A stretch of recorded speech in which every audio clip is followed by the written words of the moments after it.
G'day everybody, welcome back. Oh. Gross.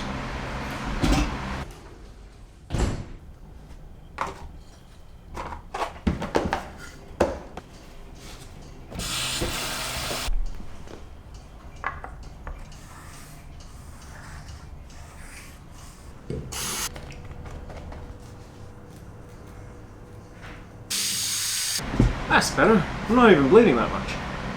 G'day everybody, welcome back to another episode of Craft by Tim. Today we're doing a bit of a technical project. Have you ever been like, I really want to try something new, I'll start doing research, and then you realize how much it's going to cost, and you're like, am I prepared to spend $500 on something that may or may not work?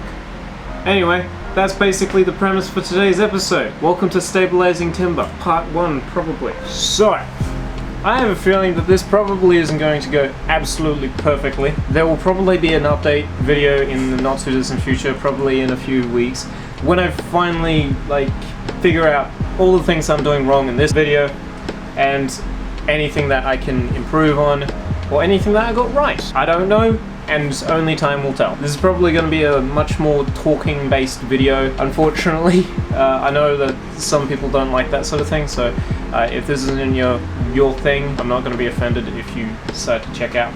But hopefully I can make this as clean and as precise as possible, so you guys can learn along with me. Let us begin by talking materials. And first up, we have this big old slab of American black walnut. This isn't meant to be particularly the best timber or the worst timber. This is basically a timber that I had access to large quantities of it for a relatively cheaper price. This section cost me about 90 bucks, and here in Western Australia that's actually kind of cheap. And the first job for this will be cutting it down into manageable sizes, which will be about 130 millimeters long by 30 by 50 or 30 by 45. I'm not entirely sure, because I don't want them to be too thin, as my drill press isn't that accurate and it has a tendency of wandering off center. I want to make sure that when I'm doing hidden tang knives, I have as much clearance and playroom as possible to make sure that everything's straight at the very end of the handling process. So that's the timber that we're going to be using. Next up, you're going to need some kind of medium. I'm going to be using cactus juice. Apparently this is like the go-to option. Apparently there are other options. However, I am yet to find anyone who can actually give me a proper option that works to some sort of degree. It may not be cheap, but that's the whole thing about this entire process. It's an investment, and as soon as you get this right, and you can get this right consistently, then this means that you now have the ability to stabilize your own timber, and it's going to push your knife making much further. So you might as well use the good stuff. Next up, we have a vacuum chamber. This is sort of a semi-optional piece of equipment. I'd strongly recommend it because that's the best way to use this cactus juice to the full of its potential. This was my first attempt at getting anything from Amazon, and to be honest, it was actually a pretty smooth process. The only problem that I have with this, the courier that they use, which is Couriers Please, and every time I have to get a package from them, I always have problems, whether it be sending it to the wrong house or not scanning it until the day that it rocks up at my door, and it's like, oh cool, I would have loved to have some kind of shipping updates rather than it saying that it's been sitting in Sydney for a week and a half. But hey, it arrived and not too late anyway. So the only other things that you're gonna need is an oven, a aluminium baking tray, or just a regular baking tray I guess, and some aluminium foil to wrap up our blanks when they're ready to go into the oven. The reason why we use an oven is because this stuff is a thermal setting resin, which is awesome. First of all, we can control when it decides to set. We don't have to wait 24 hours or something like that. We can just say, okay, we're going to put this in the oven, and eventually after a few hours it's going to be set and it's going to be as hard as a rock, as opposed to other resins where you could be waiting 24 hours to a week or something. So it comes in two parts. You have the actual cactus juice, and then you have your hardener, which can come in a variety of different shapes and sizes. This looks like a paste. You'll notice there, activate entire container. Do not mix smaller portions. The reason why is because this stuff doesn't actually set immediately. You can actually keep this, provided that you keep it below 29 degrees Celsius or 85 degrees Fahrenheit, you can keep this for up to 6 months. And if you put it in the fridge, it can last significantly longer. I can mix this all up today and use it in a few months down the track.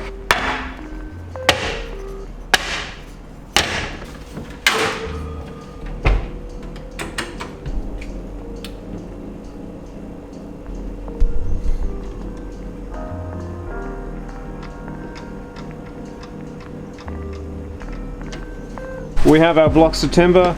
I've cooled these down. I've let them cool down after coming out of the oven, and they sat on the counter for about 30 minutes or so before being put into a Ziploc bag full of silica gel to dry them out and make sure that there's no extra moisture in there. Now we're just going to put 3 blocks of timber into our milk carton.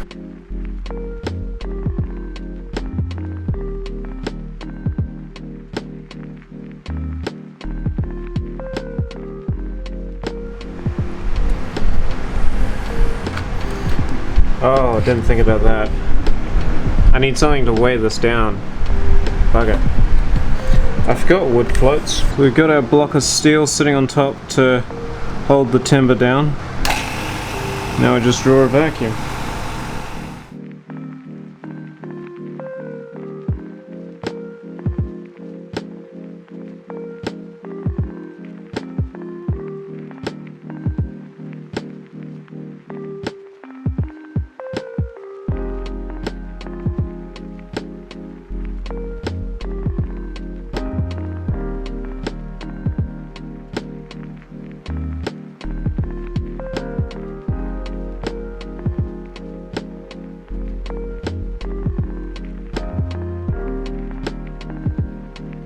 Okay, so I gotta basically scrap a whole heap of footage because I am dumb.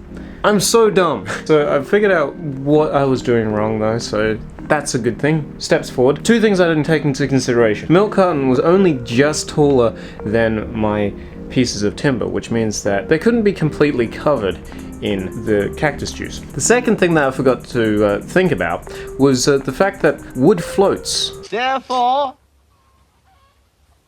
a witch! A witch! Yeah, okay, probably should have seen that one coming. I'm a little bit dumb. But I came up with a new solution, and that is what I am up to now. But first, I'll explain why what I was doing originally wasn't working. And for that, I'm going to be using Mr. Whiteboard to help me out. Hello, Mr. Whiteboard. Whiteboards can't talk. I'm losing my mind. So let us begin with a block of timber. This here is my block. Sorry, I'm terribly bad at drawing and I hate drawing on camera. In the regular world, outside of a vacuum, a block of timber is filled with lots of air. When you put this inside of a vacuum, you remove all of that air. So now we have sort of an empty sponge and it's ready to accept whatever can fill it up the fastest. If this sitting in liquid, and it's 100% completely submerged, it will automatically soak up that liquid inside of a vacuum. But let's look at this from a different angle.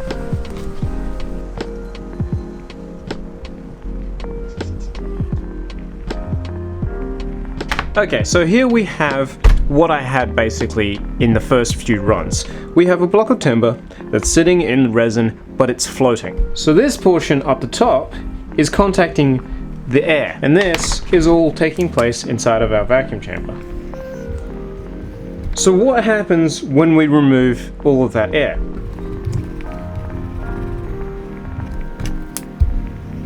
Our block of timber fills up with the cactus juice as it should. But here's the interesting thing. When we release this vacuum, the air comes flooding back in and it fills up the block of timber. But not just to where the cactus juice level is. No, because air flows much faster than cactus juice, and because you have that vacuum, it sort of has this added pressure. So it will actually push the cactus juice back out of the block of timber and it will refill with air. So that is why when I was drawing a vacuum, the blocks of timber, even though they were floating, they were completely 100% saturated in the cactus juice. However, as soon as I removed that vacuum, they looked like this. They lost all of their color and they became more or less completely dry. So how do I solve this problem? Originally I tried to use a hunk of steel just to weigh it down. This kind of worked, but it didn't work nearly as well as it needed to. So I had to come up with a new solution, and that is these. This is a standard sort of mason jar looking thing. It is 1 liter and it has depth of about 19.5 centimeters or something thereabouts. So it's 6 centimeters longer than our blocks of timber. And this is a modified lid to go on. We have a bunch of holes drilled in the top to allow the vacuum to enter this. A sort of washer looking thing, also with a bunch of holes to allow perforation and allow the bubbles to escape. And in the between, a 6 centimeter long bolt and a large spring. And this just allows us to compress.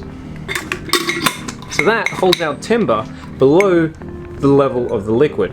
And because this is a liter, we can fill this right up to the top, drop in our block of timber, and it's not going to overflow. So that's how this should work. And here's where I'm at as of currently. This is where my vacuum has been sitting for about 48 hours. The timber should be 100% completely saturated and there should be no more air inside this block of timber. Surely. If I turn on this vacuum pump and I open this up,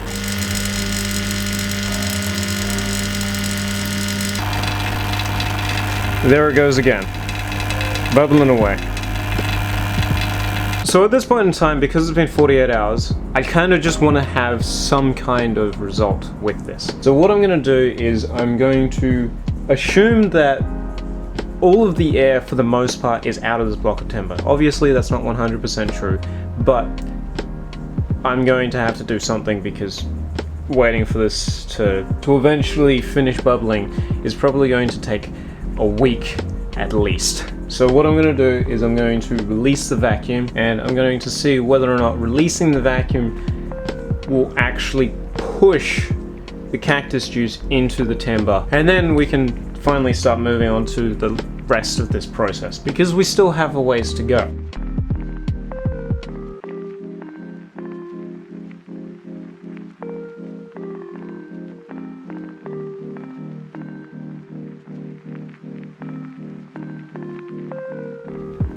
The bottom of the chamber popped up.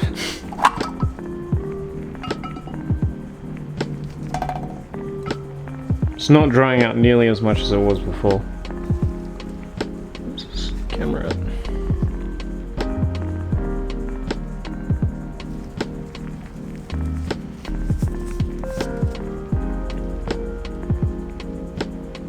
Perhaps the liquid pushed the air to the surface. Maybe if I draw a vacuum again, well, it's sinking a lot more than it was before. Maybe if I draw a vacuum again, I might get a better result, which means that I might just be able to continuously draw a vacuum and then let it hold for maybe 2 hours or something and then release it again. And with a bit of luck, that will allow the cactus juice to penetrate faster rather than having to draw a vacuum for so long and leave it for so long. Perhaps, maybe that's the way to do it. I'll get back to you.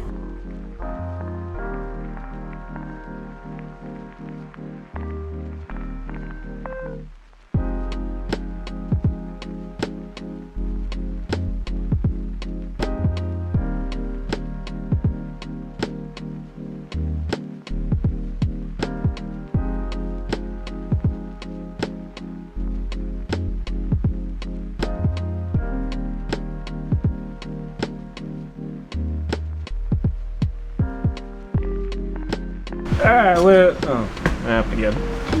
Alright, that's much better. Attempt number 1. As you can see, it looks like a block of timber. Probably like marginally heavier, which means that a little bit of the cactus juice has soaked it up. But if I do this, you should be able to see. Did I actually even work? No, it didn't work. So there's like hard spots in there because of the stabilizing process. And then there's soft spot. There you go. Right there-ish. You can see that line. Yes, this kind of worked, but for the most part, it didn't actually work very well. These two, however, are much closer. The main difference is, for these, is that I left the vacuum pump on for a lot longer. So I'd turn on the vacuum pump for about 5 minutes, turn it off, and then leave the vacuum chamber touched for about an hour. And what this did was that it was using that natural vacuum that has already occurred to draw out any further bubbles. And by doing this over and over again for about 48 to 72 hours, I was able to get so much extra air out of these. And then on the last one, I left it for 5 minutes, I turned off the vacuum pump, I then left it for an hour, and then I purged the vacuum, let all the air go back in, and then I left it for about 24 hours. You can take them out, you can put them back in the fridge, just, you know, leave them out of direct sunlight and all the rest of it. After 24 hours, I then baked them for the same 3 hours, and that seemed to work so much better. The first thing that you'll notice is, if you've done this correctly, your blocks of timber should actually sink inside the cactus juice. This one, once I purged the vacuum, I took it straight out and I put it straight into the oven. That kind of worked. It pushed a little bit of cactus juice, but I imagine the cactus juice that's been pushed into this is only around the outside. These ones, because there's a negative space formed inside these, because there's so much air in blocks of timber, once that vacuum has been pulled and these are purged of all of their air, and then once you release that vacuum, because the air pressure is greater than the vacuum inside this, how do I explain this? Pressures that are sort of equal to one another, so they're both moving in the same direction, rather than like two balloons that are trying to expand in the same area. All of the air pressure wants to get inside this block of timber, so it's pushing all of that cactus juice inside the block of timber. So that is why this one works so much better, and I'll show you just how much better it worked with a little bit of a test of the scales. Also, I'll still do the fingernail thing. So that's where I did it, and as you can see, rather than actually making an indent, it sort of just polished that area, just up there. Now, although these blocks of timbers are similar in size, they're not the exact same size. So that's reading 181 grams. I should probably have a control, but this was the one that didn't go so well. Now for the other one, 205 grams. So that's a difference of only 25 grams, but you can actually feel that difference in your hands, so that's kind of cool. I'll grab the other one just for interest's sake. And 206 grams. So that's pretty consistent, so that's kind of cool. This did actually work in the end, although it didn't work perfectly. I reckon like a little bit of finesse, and I could probably get this to work a lot better. But I'm actually really excited because this is actually kind of successful, and I'm actually really excited to see what I can do with this. Because this is just some of the timber that I have to stabilize. So I hope you guys enjoyed this episode. It was really interesting to mess around with this, and I promise I will do a update video in a few weeks just so that I can get the entire process down packed. So I hope you guys enjoyed. I hope you guys learned something, and yeah, if you have any tips or tricks, feel free to leave it in the comments section for other people and me, because I will definitely be stealing your tips and tricks. Thank you. Also, this video took way longer than what it should have, so I hope you guys had a Merry Christmas if this comes out after Christmas. In the off chance that it comes out before Christmas, I hope you guys have a wonderful Christmas. If you have a Happy New Year, if I don't happen to get anything else out before New Year's. Cheers, thank you very much for watching, and I'll catch you all in the next one. In the meantime, do remember to stay safe, happy crafting, and as always, cheers.